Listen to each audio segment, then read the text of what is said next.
ہمارے نبی کے پاس ایک شخص آیا اور کہا کہ یا رسول اللہ میں جہاد میں جانا چاہتا ہوں، جہاد میں جانا چاہتا ہوں۔ تو آپ نے فرمایا تیری والدہ ہے؟ کہا جی میری والدہ ہے، بوڑھی ہے۔ اور پھر ایسے کر کہ تو جہاد میں نہ جا، جہاد میں نہ جا۔ جو الفاظ آپ نے فرمائے نا، آپ وہ الفاظ سنیں، کتنے عظیم الشان وہ الفاظ ہیں۔ آپ نے فرمایا الزم رجلیہا، اپنی ماؤں کے قدموں سے چمٹ جا، ادھر ادھر کہیں جانے کی ضرورت نہیں، ان قدموں سے چمٹ جا۔ الزم رجلیہا فإن الجنت تحت اقدامها، ان کے قدموں سے چمٹ جا، تیری جنت اس کے قدموں کے نیچے رکھی ہے اللہ نے۔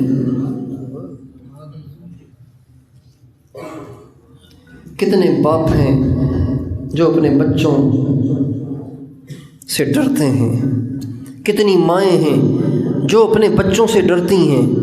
سینکڑوں مائیں جانتا ہوں میں جو اپنے بچوں سے ڈرتی ہیں، سینکڑوں مائیں، سینکڑوں باپ جو اپنے بچوں سے ڈرتے ہیں، بات نہیں کرتے۔ بچہ آتے کہتے ہیں چپ چپ چپ، بچہ آ رہا ہے، بعد میں بات کریں گے۔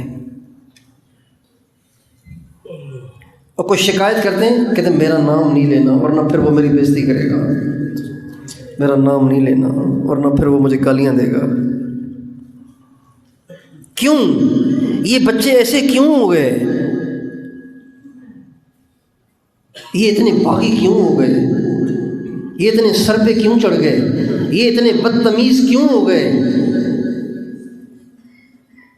یہ اس لیے ہوئے کہ یہ قرآن سے نا آشنا ہے، یہ اللہ سے نا آشنا ہے، یہ رسول اللہ سے نا آشنا ہے۔ اگر یہ اللہ اور اس کے رسول سے، قرآن اور سنت سے آشنا ہوتے تو خدائے پاک کی قسم آپ کے پاؤں دھو کے پیرے ہوتے۔ امام زین العابدین رحمۃ اللہ علیہ، امام حسین کے بیٹے امام زین العابدین رحمۃ اللہ علیہ روزانہ اپنی ماں کے پاؤں دھوتے تھے، پھر وہ پانی پی لیتے تھے۔ یہ کوئی عبادت نہیں ہے، اظہار محبت کے لیے، اظہار محبت کے لیے پاؤں دھوتے تھے پھر وہ پانی پی لیتے تھے۔